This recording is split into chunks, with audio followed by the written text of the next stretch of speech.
ከብዙ ወንዶች ጋር ወሲብ የፈጸመችን ሴት የምናውቅበት 6 ምልክቶች። ለዚህ ቻናል አዲስ የሆናችሁ ሰዓቱ አሁን ነውና ሰብስክራይብ አድርጉ።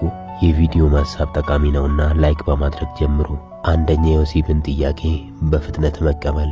ከብዙ ወንዶች ጋር የፍቅር ጨዋታን ስትጫወት የቆየች ሴት አንዱ መታወቂያዋ የጠየቃትን ወንድ ብዙም አታለፋም፣ ወዲያውኑ ትቀበላለች።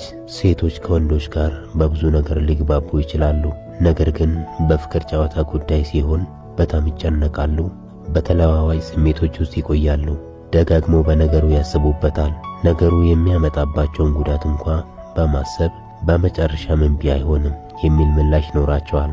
ባይሆን እንኳን ከወንዱ ዘንድ አስተማማኝ ነገር ሲያዩ ነው ራሳቸውን አሳልፈው የሚሰጡት። ነገር ግን ከብዙ ወንዶች ጋር አንሶላ የተጋፈፈች ሴት ወንዱ ጫን ብሎ ከጠየቃት በደስታ እሺ ትለዋለች። እንደውም ወንዱ ራሱ ወደ እርሷ እንዲሳብ ለማድረግ ብዙ ትጥራለች። ለእንደዚህ አይነት ሴቶች የፍቅር ጨዋታ ከመዝናኛ ባለፈ ትልቅ ትርጉም አይሰጡትም። ሌሎቹ አካብደው እንደሚያዩት በፍጹም እንደዛ አያዩትም።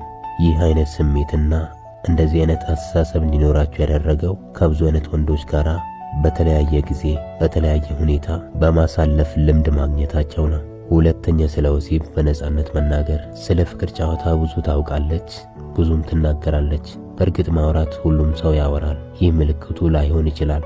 ነገር ግን እነዚህ የፍቅር ጨዋታ ልምድ ያላቸው ሴቶች በብዛት ሲያወሩ በነጻነትና በግልጽ ያወሩታል፣ ደግሞም በደስታ ያወራሉ።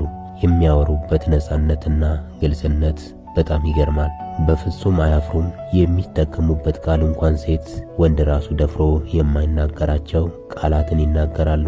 ብዙ ሴቶች ስለ ፍቅር ጨዋታ ሲነሳ ሌሎች ሲያወሩ መስማት ቢፈልጉም ግን እነርሱ ደፍረው ማውራት ይከብዳቸዋል።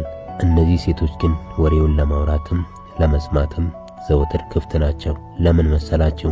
ያሳለፉት ሕይወት ስለሆነ እንደ ትዝታ በደስታ ያወሩታል እንጂ አይሸማቀቁበትም። አንድ ማወቅ ያለብን ግን ስለ ፍቅር ጨዋታ ነፃና ግልጽ ሆና ያወራችው ሴት ሁሉ እንደዚህ አይነት ታሪክ አላት ብለን መደምደም የለብንም።